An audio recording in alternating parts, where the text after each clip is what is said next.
ঘটনা ঘটছে আপনি বললেন, এটা হয়তো ঘটেছে, আমরা জানতে পারবো। এখন পর্যন্ত আমি যেহেতু এখানে ব্যস্ত ছিলাম, আমরা জানি না। তো আপনাদের দাবি আছে, আপনারা সুন্দর মতো চ্যানেল অনুযায়ী এগুলা করেন। মানে এখানে আমি তো মানে আপনাদের দাবি যে মেনে নিব, আমিও কেউ না, উনিও হয়তো ওই এখতিয়ার রাখেন না। তো আমরা বিভিন্ন সময় বিভিন্ন রকম আন্দোলন হচ্ছে, দাবি দাবা মেনে নেওয়া হচ্ছে।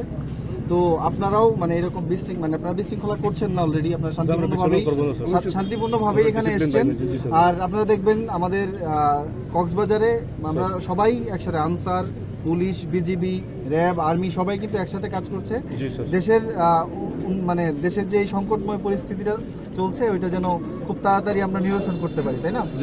এবং সব জায়গায় আমরা দেখলাম যে কিছুদিন আগে যখন একটা বাজে সিচুয়েশন চলছিল, তখন আনসারই সবার আগে এসে ট্রাফিকের দায়িত্ব পালন করছে বা বিভিন্ন কেপিআইগুলোতে সুন্দরভাবে দায়িত্ব পালন করেছে, তাই না?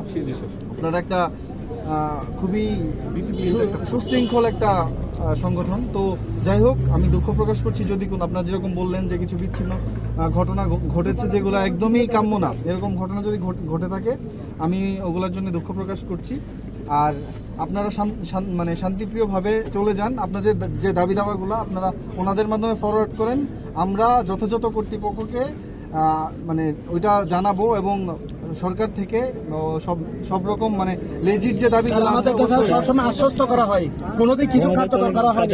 স্যার আমাদের আনসার বিসিএস অফিসাররা হচ্ছে আনসার, ওনার ব্যাটালিয়নের ড্রেস আছে কেন? ওনার তো আনসার পুলিশের নিচে লেখা আছে আনসার বিসিএস, উনি ব্যাটালিয়নের ড্রেস থাকে কেন? বৈষম্য কেন স্যার? আনসারের ড্রেস থাকবে। এই যে সব জায়গায় বৈষম্য কেন স্যার? আপনি নিজেই বলছেন দেশের খারাপ পরিস্থিতিতে সবার চেয়ে সেনাবাহিনীর আগে কাজ করছে শান্তির জন্য আনসার। এই আনসারে কেন এই এত অবহেলা, এত বছর? স্যার যখন 1948 সালে বাংলাদেশ সৃষ্টি হওয়ার আগে আনসারের অবদান, তাহলে আনসার কেন এত পিছিয়ে? আর আমাদের অফিসারের কেন আমাদের বিরুদ্ধ থাকে? আমাদের আনসারের কেন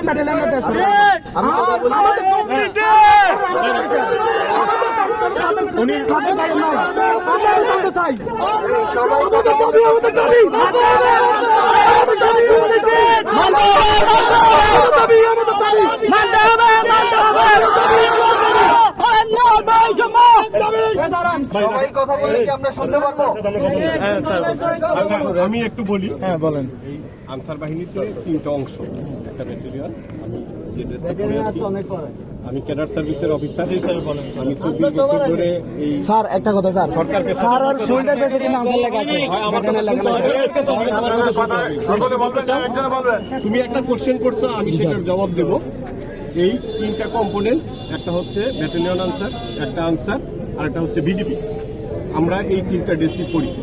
আমার যখন যশোর জেলার জেলা কমান্ডার ছিলাম তখন আমি এই ড্রেসটা পরে আসি। আমি কিন্তু এখন শুধুমাত্র ব্যাটালিয়নে চাকরি করি, এখন ব্যাটালিয়নের ড্রেসটা পরি। আমি যখন র্যাবে ছিলাম, আমি র্যাবে 3 বছর সার্ভিস দিয়ে আসছি, আমি কমপ্লিট র্যাবের ড্রেস পরে আসছি। আবার বৃহস্পতিবার আমরা এক সময় বিডিপির ড্রেস পরেছি, সেটা এখন কিছুটা হলেও অনেক জায়গায় পরে, অনেক জায়গায় পরে না, ঠিক আছে? এই জন্য আমরা এই ড্রেসগুলো পরি। আমরা যারা জেলায় চাকরি করি, যারা ডিডি, আমি 2018 সাল পর্যন্ত ডিডি ছিলাম। আমি জেলায় পড়ছি, এই মোহাম্মদ আলী আমার সৈনিক। তুমি আমার সাথে চাকরি করছো না? রাঙামাটি চাকরি করেছে। আমি তোমার জবাবটা দিচ্ছি। আমরা যখন ব্যাটালিয়নে থাকি, ব্যাটালিয়নের ড্রেসটা পরি।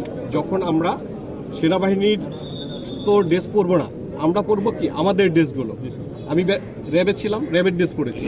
আবার আমি যদি জেলায় কোনো কারণে আমার পোস্টিং হয়, যেহেতু আমার জেলায় কোনো পোস্টিং নাই, আমি জেলা কমান্ডেন্ট থেকে প্রমোশন পেয়ে ডিরেক্টর হয়েছি, এখন আমাকে ব্যাটালিয়নের ড্রেসটা পড়তে হয়। যদি কোনো কারণে সরকারের কোনো নির্দেশ হয় বা ওইরকম কোনো অ্যাপয়েন্টমেন্ট হয়, যেমন আমি যদি হেডকোয়ার্টারে যাই, তাহলে আমি 3 দিন ব্যাটালিয়নের ড্রেস পরবো, 2 দিন জেলার ড্রেস। স্যার একটা কোশ্চেন করা যাবে? এই শুনো, আমি উত্তর দেবো। আমি 24 বছর ধরে সরকারের সাথে আছি, সরকার ডিপার্টমেন্টে চাকরি করছি। আমি তোমাদের সুষ্ঠু জবাব দেব। এখানে যারা আছো তারা হয়তো অনেকেই, যাদের বয়স এই 10 বছরের কম, তারা হয়তো আমার সাথে চাকরি করো নাই। এর বাইরে যারা, তাদের অনেকেই আমার সাথে চাকরি করছে। আমি রাঙ্গামাটি জেলা কমান্ড করছি, আমি চিটাগাং জেলার এডিসি ছিলাম, আমি যশোর জেলা কমান্ড করছি, আমি ঠাকুরগাঁ জেলা কমান্ড করছি, এরকম 7টা জেলা কমান্ড করেছি। তো সুতরাং তোমাদের যে কষ্ট, সেই কষ্ট কিন্তু আমরা বুঝি। আজকের যে আন্দোলন, সেইটা হলো সরকারের একটা প্রক্রিয়ার মধ্যে যেতে হবে। আমি যেটুকু বুঝি, আমি একজন আমলা, আমি একজন প্রশাসক, আমাকে সেই দৃষ্টি থেকে দেখতে হয়। তোমাদের যা যা দাবি আছে আমাদের কাছে লিখিত দাও, আমরা প্রপার চ্যানেলে পাঠাবো। তারপরে আমাদেরই কলিগ হাবিবও একজন বিসিএস অফিসার, হাবিব যদি খারাপ ব্যবহার করে থাকে, সরকারের প্রচলিত আইন আছে, সেখান থেকে বাঁচবার কোনো উপায় নেই।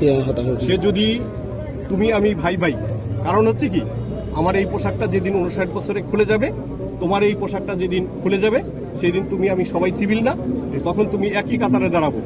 আমি তুমি এইরকম একটা গ্রাম থেকে উঠে আসছি, হাতে গোনা 2-4 জন লোক শহর থেকে উঠে আসছি। সুতরাং তোমার আমার দেখা, তোমার স্বার্থ আমার স্বার্থ, আমার স্বার্থ তোমার স্বার্থ। তুমি যদি ভালো থাকো আমি ভালো থাকবো। আমি এই বাহিনীর অফিসার হিসেবে আমি তোমাদের এক সময় ব্যাংক লোন হতো না, আমরা অ্যারেঞ্জ করে দিয়েছি না? এখন স্যার ব্যাংক লোনের জন্য যে কি পরিমাণ হয়রানি হতে হয় এখানে যারা ব্যাংক লোন নিচ্ছে তারা জানে। না। এখানে 5,000 টাকা 10,000 টাকা শুধুমাত্র ঘোষ দিতে হয়, তারপর হচ্ছে ব্যাংক লোন পাওয়া যায়। এটা কথা বলেন আবার, এটা কথা বলেন। স্যার শোল্ডার বেস আছে কিন্তু এখন আনসার আমরা এখন যে টেস্টটা পরে এটা সিকিউরিটি পরে এটা যখন স্যার আগে আমাদের কথাটা শুনেন, সিকিউরিটির সাথে যখন আমাদের টেস্টটা ম্যাচিং হয়ে গেছে, আমরা বারবার স্যারদেরকে দাবি জানাইছি আমাদের টেস্টটা কি করেন, পরিবর্তন করেন, কিন্তু স্যার আমাদের টেস্টটা এই পর্যন্ত পরিবর্তন হয় নাই। স্যার শোল্ডার বেস কিন্তু এখন আনসার, উনি আনসার হয়ে যদি এই টেস্টটা করতে পারে, স্যার আমরা শোল্ডার বেস আনসার। স্যার আমরা কেন সব বৈষম্য থেকে যাবো? স্যার উনি আনসার, উনার যা সুযোগ সুবিধা আমরা সৈনিক হয়ে তার 100% ভাগের 1% সুযোগ সুবিধা বুক করতে পারি না। উনি আনসার, উনার বেতনের যেই সুযোগ সুবিধা আছে আমার বেতনের সেই সুযোগ সুবিধা নাই, তাহলে উনি আনসার হয়ে যে সুযোগ সুবিধা বুক করতেছে, আমি কেন স্যার, আমি সৈনিক হিসেবে তার 100 ভাগের কেন 100% বুক করতে পারতেছি না? স্যার স্যার এখানে স্যার আপনি জিনিসটা দেখেন আনসার, আমাদের এখানে একটা উনি স্যার কিন্তু ব্যাটালিয়ন আমি আজকে 20 বছরের উপরে চাকরি করতেছি আনসারে।